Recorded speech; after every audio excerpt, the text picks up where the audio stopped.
Bon, toujours dans notre programme d'entretien, si on peut dire, on va tomber l'embase complète. En fait, je vais la mettre sur un autre bateau puisqu'on a un problème au niveau de l'échappement, enfin de l'évacuation de l'eau sur la tuyère, si on veut. Et on a, je vais vous montrer,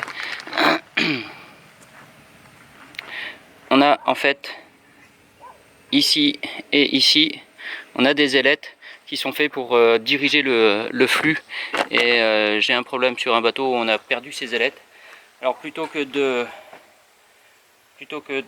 d'intervenir directement sur l'autre et de le tomber, je vais carrément changer l'embase. Donc pour ce faire, on va enlever le câble de commande, bien sûr, qui se trouve là. On va enlever l'entrée d'eau, on va enlever l'hélice. On va garder en fait dessus le shaft, j'ai du mal à trouver les mots. On va garder l'arbre avec la pompe à eau. On commence par démonter donc la partie d'entrée d'eau. Là sur le 90 chevaux, on a des écrous qui sont en taille 1,5 parce que évidemment, comme toute la partie de jet c'est fabriqué en Californie à San Leandro, je crois, et bien évidemment c'est tout en US standard. Tout le reste sur le moteur Yamaha est bien sûr du métrique, mais sur le jet on est tout en US standard, ce qui est vachement pratique puisque ça nous oblige à avoir évidemment les deux sets de clés différents.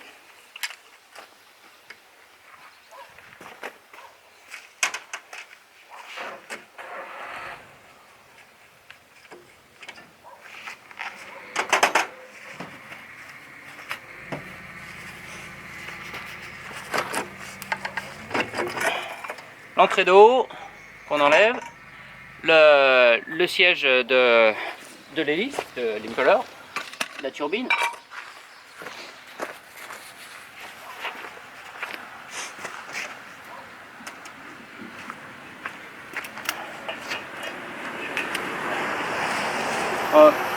La turbine en elle-même avec ses rondelles de réglage, d'espacement et aussi rondelles frein.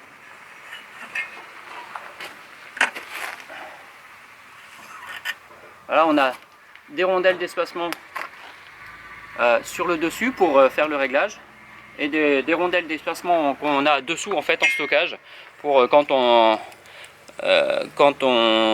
récolte du sable et on usine un petit peu toutes les matières. Ça permet de régler directement sur place à la rivière quand on y est. Bien faire attention dans l'hélice de ne pas perdre la clavette qui est ici. Et là on voit qu'elle est cassée cette clavette.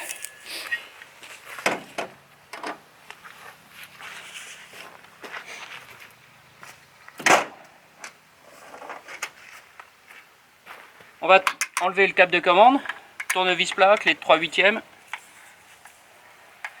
Bon, 3/8 c'est un tout petit peu moins que 10. 1,5, celle qu'on a utilisée pour enlever l'entrée d'eau, c'est entre 12 et 13, puis ça fait 12,5. 12,7 exactement, bien sûr.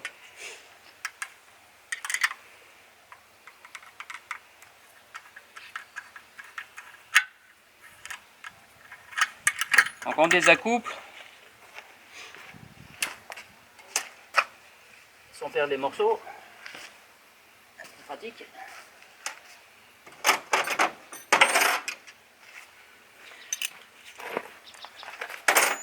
La noix de rotation sur l'arrière, c'est deux clés de 7/16, environ 11.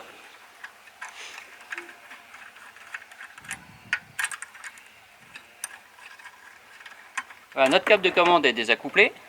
On va maintenant tomber dans toute cette partie là avec en fait à l'intérieur on a simplement 4 vis qu'on a besoin d'enlever, plus une sur le dessus qui se trouve ici.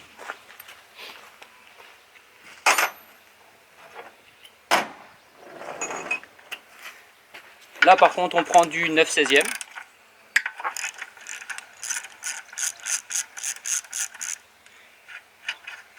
Donc 9/16 qui fait un peu aux alentours de 14.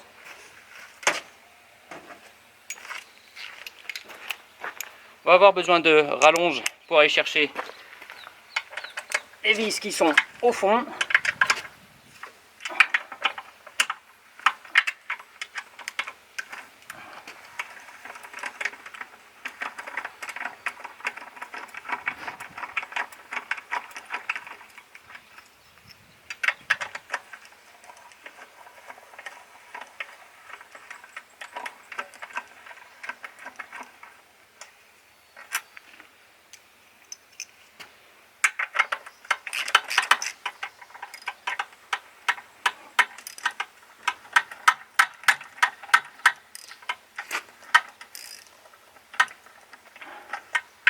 Évidemment, je suis un peu ennuyé par les moustiques.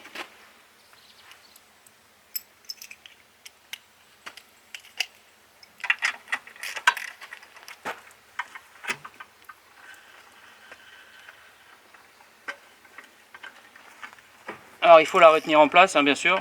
Ça va avoir tendance à glisser. On va récupérer notre 4e vis.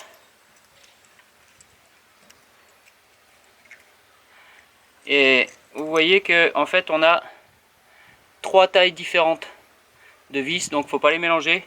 Les 2 plus courtes sont sur l'avant. Ensuite les 2 longueurs différentes vont sur l'arrière, puisqu'on a des hauteurs de matière qui sont différentes sur dans l'embase en elle-même. Et on a juste à sortir le tout.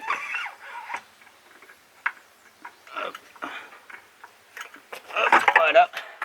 Donc on a tout notre arbre avec ici la pompe à eau.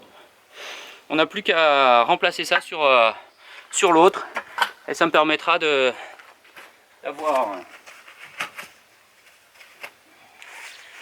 tout le temps qu'il faut sur l'autre pour sortir la partie interne et la changer ou la ressouder, ça dépend. C'est assez difficile, c'est rentrer un peu en force, c'est loger en force le tube interne et où on a en fait donc cette partie là. Attendez, hop. Donc cette partie là, on a l'échappement qui va se faire par le milieu et la sortie d'eau qui va se faire sur les pourtours. Et les 2 ailettes qu'on a en fait autour de cet échappement permet de rattraper le déport systématique du flux d'eau, comme sur une hélice classique on a le petit aileron qui est derrière. Voilà, il n'y a plus qu'à faire la manipulation inverse pour le remettre sur l'autre bateau.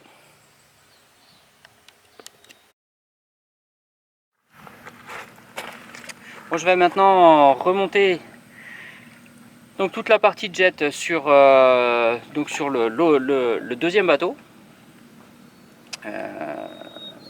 Après avoir nettoyé bien sûr un peu l'ensemble et m'assurer aussi qu'on n'avait pas de problème au niveau que ce soit de l'arbre,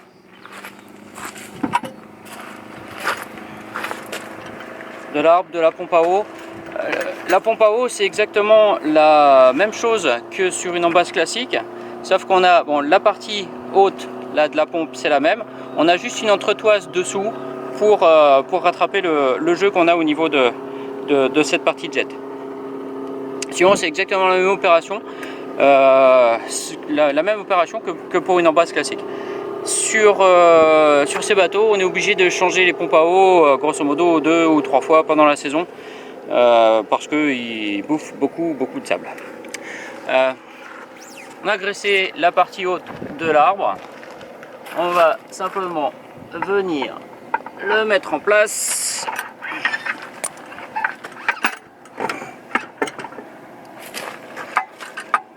Faire bien attention aussi que les centreurs ici et ici soient en place, bien sûr. Ouais, fais tomber ma vis. Hop. On a juste donc à venir le mettre en place. Voilà. Je vais commencer par le bloquer par la vis supérieure. qui se trouve là, ça va éviter qu'il redescende.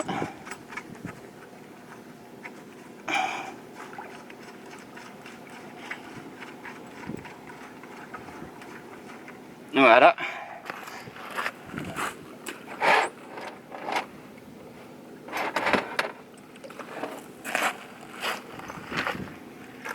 Et donc on va prendre nos 4 vis, comme on l'a dit tout à l'heure, 3 longueurs différentes. Les 2 courtes vont sur le devant.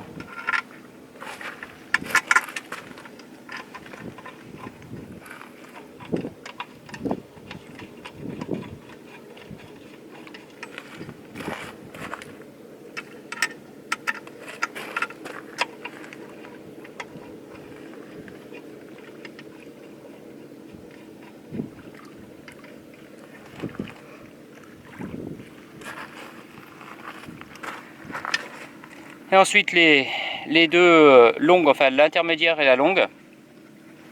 La plus longue va aller sur le côté droit du bateau, donc sur le bâbord, sur le tribord, pardon. Et donc la moyenne va aller sur le bâbord, sur la partie gauche du bateau.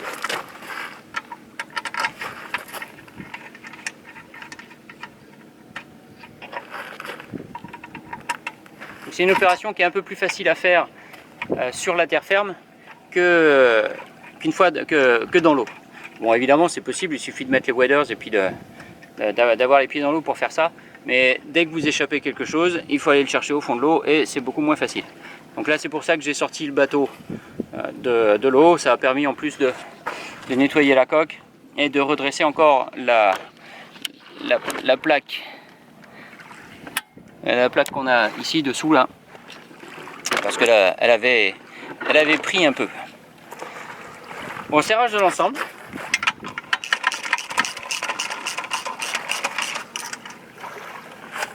Donc bien sûr, j'ai contrôlé qu'on n'ait pas de jeu au niveau de l'arbre, que les roulements n'avaient pas pris de jeu. Ça c'est pareil, les bateaux tournent beaucoup, donc de temps en temps les roulements sur les arbres sont à changer.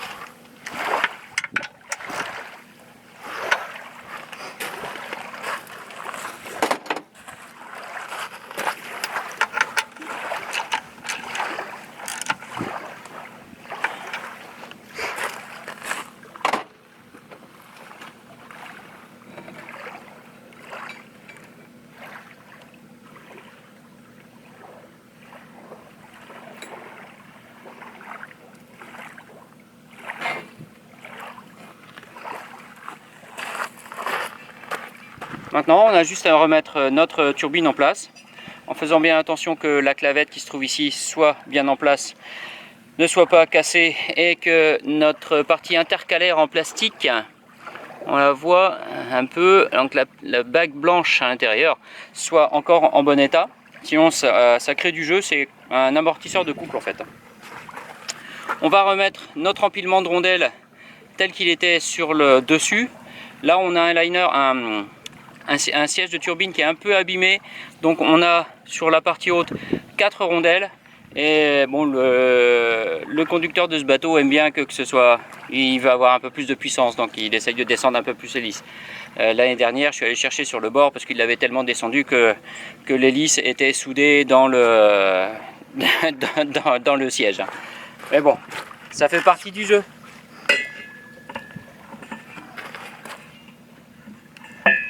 Voilà, tout est en place. On met nos parties inférieures. J'ai pour habitude de mettre 6 rondelles comme ça en fait au total. Ça permet de pouvoir jouer un petit peu, justement quand ils usent dans le sable.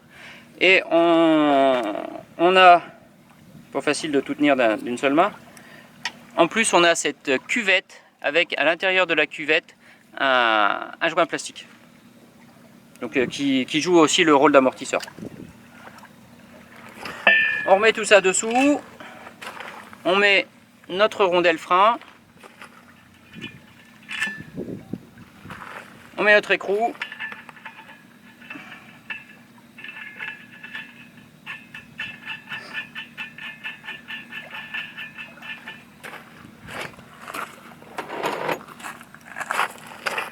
On bloque l'ensemble.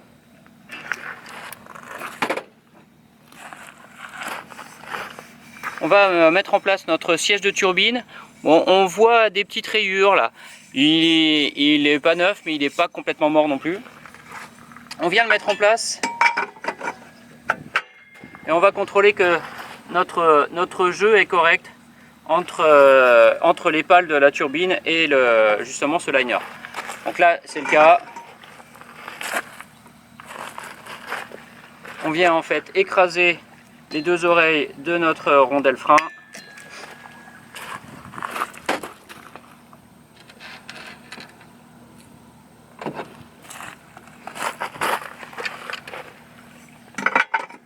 On remet notre siège en place et on met l'entrée d'eau.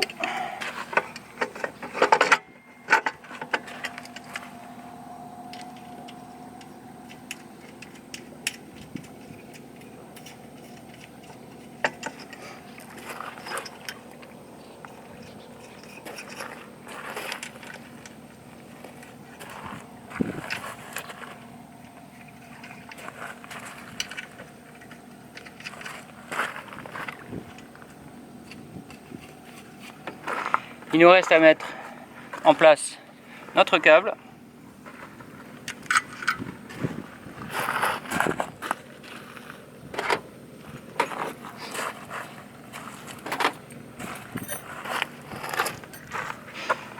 Donc articulation, maintien du câble sur cette petite plaque qu'on a sur le pied.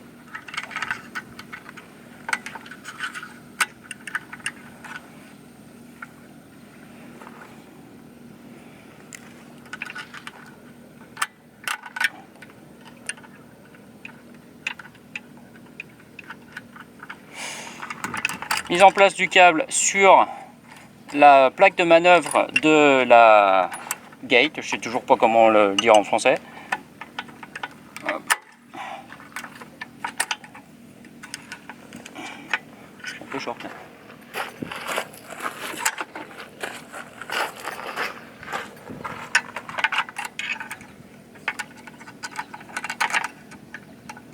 Donc on a une noix en fait à l'intérieur de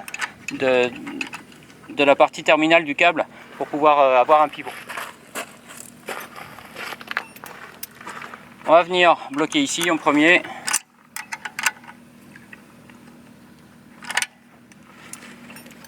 On va bloquer devant ensuite, en faisant bien attention que notre gorge du câble soit dans son logement.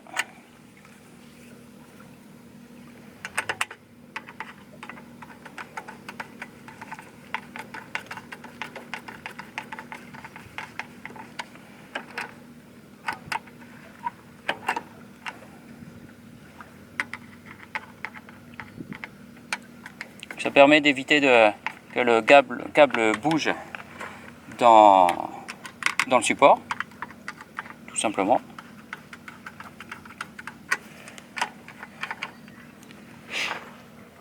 On va faire le réglage, c'est-à-dire on va mettre la commande en marche avant. Et on doit avoir obligatoirement, on va zoomer un peu. Voilà, on doit avoir obligatoirement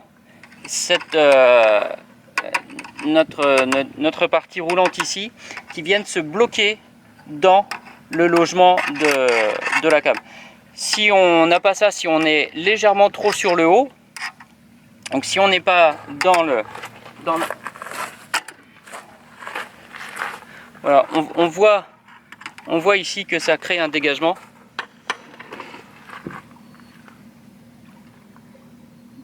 Pas facile ça, un peu à contre-jour. On voit ici, donc ça fait un arrondi aussi, on a le blocage en fait de cette partie-là. Et si quand on est en marche avant, on n'est pas vraiment bloqué dans cette encoche, on va avoir le moteur qui va trop forcer sur la porte et il va venir se mettre de lui-même au point mort. Donc automatiquement faire le réglage en marche avant. Donc on joue avec la longueur du câble et aussi avec un excentrique qu'on a ici. Bon, là on est bien positionné. Je vais simplement simplement à ce niveau là, on vient se mettre dans l'axe de la poussée du câble pour que ça fonctionne le mieux possible et on bloque l'ensemble.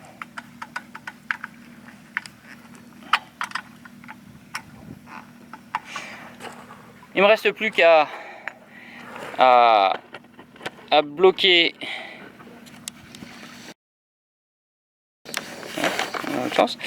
donc il me reste plus qu'à bloquer mes écrous au niveau de l'entrée d'eau et à remettre le bateau dans l'eau. C'est tout. On va faire la même chose avec un jet qui est là monté sur un F60 avec une puissance restituée aux alentours de 40 chevaux. Donc comme pour les plus gros, hein, on perd systématiquement aux alentours de 30% de puissance. Donc même chose, opération de remontage là de la partie jet. On a graissé les cannelures sur l'arbre.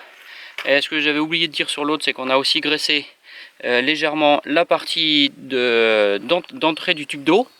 Et on a aussi graissé légèrement les pions de centrage.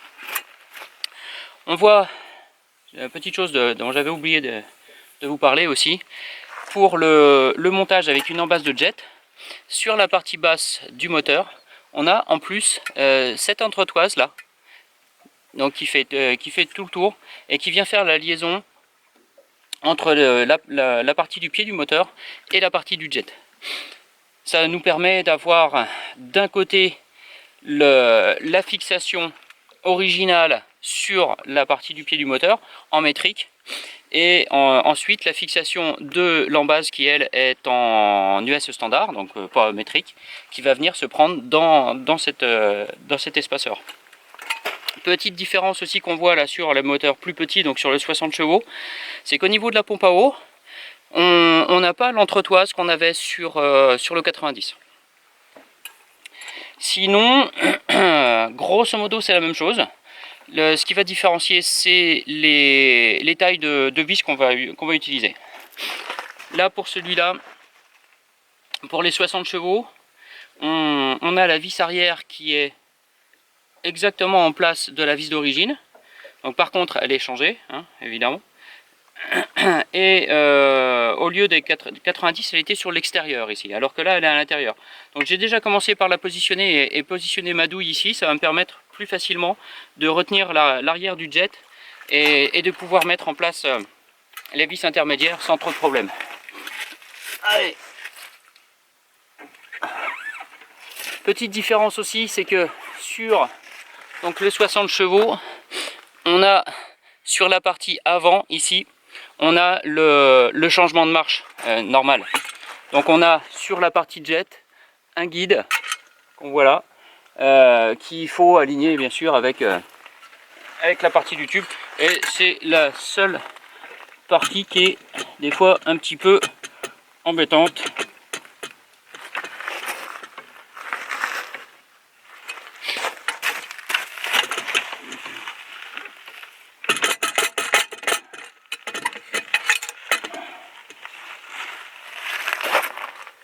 C'est beaucoup plus facile à monter sur les 90 chevaux que sur le 60, rien que par le fait de ce guide qui nous embête un petit peu de temps en temps, comme c'est le cas actuellement. Voilà, là c'est en place. Je peux venir visser ma vis arrière pour que mon embase ne tombe pas. Voilà, elle est maintenue. Là, comme sur le 90, pour la vis arrière, on est bien en 9/16e.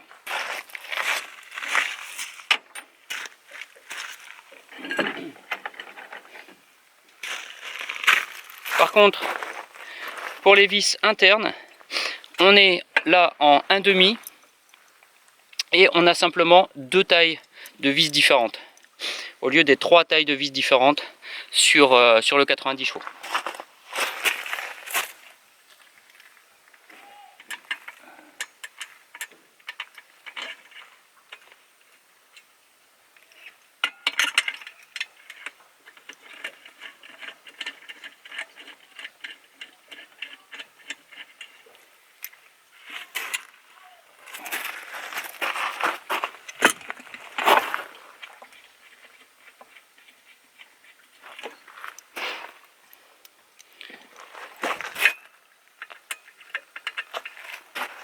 Donc comme sur le 90, les 2 plus longues sont sur l'arrière, les deux plus courtes sont sur l'avant.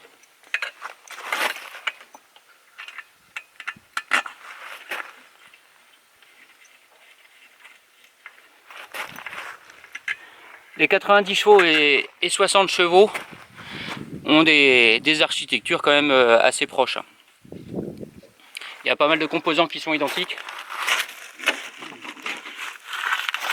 Voilà, les filtres à essence qui sont identiques, les filtres à huile qui sont identiques, ce qui permet déjà d'avoir un peu moins de stocks différents à avoir. Bon, après évidemment du fait du surcroît de puissance, on n'a pas les mêmes unités de jet. Sur les 60 chevaux elle est plus petite, l'arbre est différent, les roulements sont différents. Une chose à surveiller sur les embases, sur les petites comme ça, donc les embases qui sont typées AJ de chez Outboard Jet, c'est surtout les goujons qu'on a là. Les goujons qui sont plus petits que sur les 90 chevaux et qui sont assez fragiles. Donc il arrive quand même assez fréquemment, quand on les maltraite un peu, que ces goujons cassent. Après évidemment pour les sortir c'est quelquefois un petit peu difficile suivant à quelle hauteur ils sont cassés. Surtout qu'il y en a certains qui sont montés avec du frein filet et du frein filet fort. Donc ne surtout jamais monter ces goujons au frein filet fort, les monter au frein filet faible ou normal.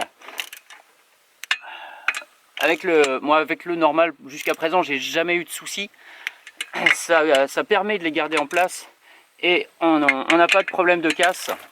Mais il faut quand même toujours être très gentil avec ces goujons qui sont de faible dimension et qui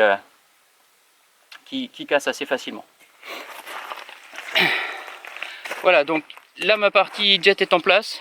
Il ne me reste plus qu'à faire exactement comme sur l'autre, à remettre ma turbine, mon siège de turbine, tous les intercalaires qui vont bien, l'entrée d'eau, et puis voilà quoi, puis à essayer, voir si tout fonctionne comme il faut. Quoi d'autre? Bah rien.